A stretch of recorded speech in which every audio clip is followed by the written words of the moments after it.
All right, quick question for you. What in the world connects a 30-million-year-old fossil, highly controlled bone cancer, and the reincarnation of the Buddha? I know, it sounds like the setup to a really bizarre riddle, right? Well, the answer is actually an animal you've probably seen 100 times grazing by the side of a highway or plastered all over holiday movies. Yep, it's the deer.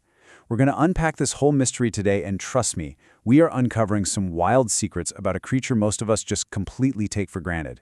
Welcome to The Explainer, everyone. I am so thrilled you're here with us. Today, we're taking a really vibrant look at deer, and we're bridging the gap between hardcore biological science and ancient human mythology. You know, we tend to look at these guys as just, well, common backyard wildlife. But their physical engineering and the massive impact they've had on human culture, it is literally nothing short of miraculous. Okay, here's our roadmap for this explainer. We'll start with the origins of the cervidae, then look at antlers versus horns, move into the miracle of regeneration, and finish up with deer and global mythology. Let's dive right in. Section 1. Origins of the cervidae. 30 million years of evolution. So picture this. Travel back 30 million years to the early Eocene. The ancestors of modern deer, they didn't have antlers at all. Actually, they were these tiny, diminutive little creatures sneaking around dense forests. And get this, they had sharp, elongated fangs, literal tusks for fighting. It wasn't until the Miocene period, about 7 to 9 million years ago, that the very first antlered cervids finally hit the scene. So what sparked that?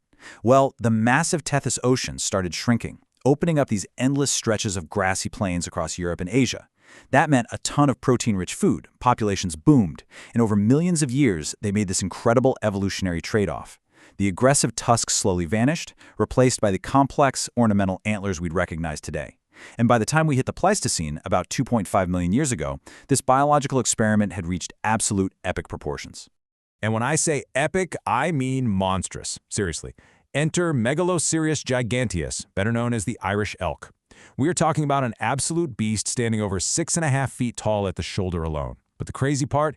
Its crowning glory was an antler span of 3.6 meters from tip to tip. That's almost 12 feet of heavy, solid bone.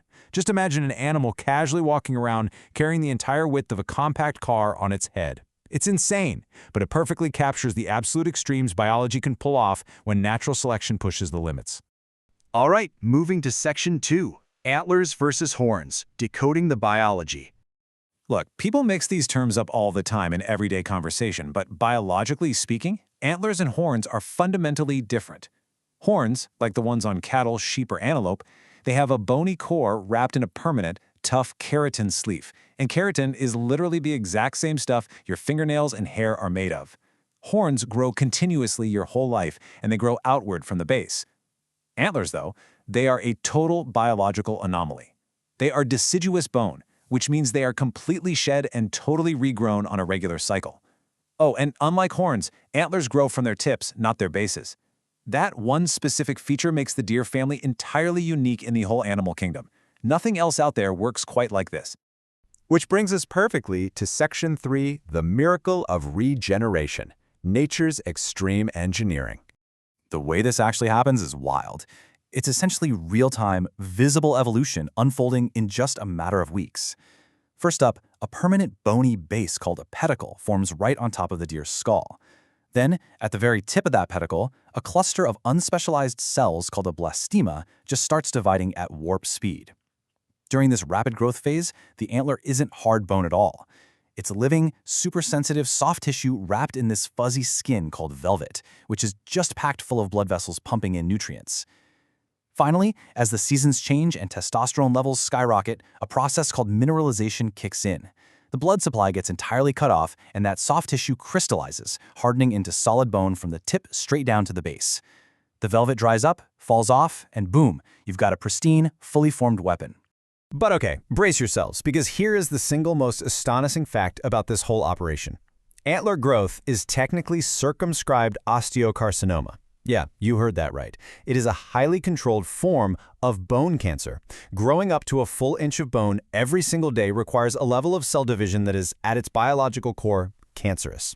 It completely defies logic. But deer, they survive this thanks to these powerful tumor suppression genes, mainly one called TP53, that step in to heavily regulate and rein in that explosive cell division.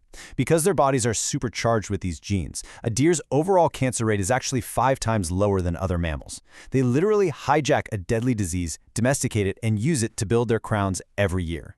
Now, you would probably think that bone grown from a rapid, cancerous process in just a few short weeks would be super brittle, right? Actually, scratch that. It's the exact opposite. Studies testing the mechanical limits of mature antlers show they can absorb 6.5 times more blunt impact force before breaking compared to a standard wet femur. They're crafting a devastatingly dense, resilient weapon out of a controlled disease, all in a fraction of a year. It's just brilliant. And they thought of everything. Right below the pedicle, deer have this highly porous, specialized bone that literally functions as a built-in crash helmet. Think about it. When two massive stags charge at each other and violently smash their heads together during the rut, all that immense kinetic energy has to go somewhere, right?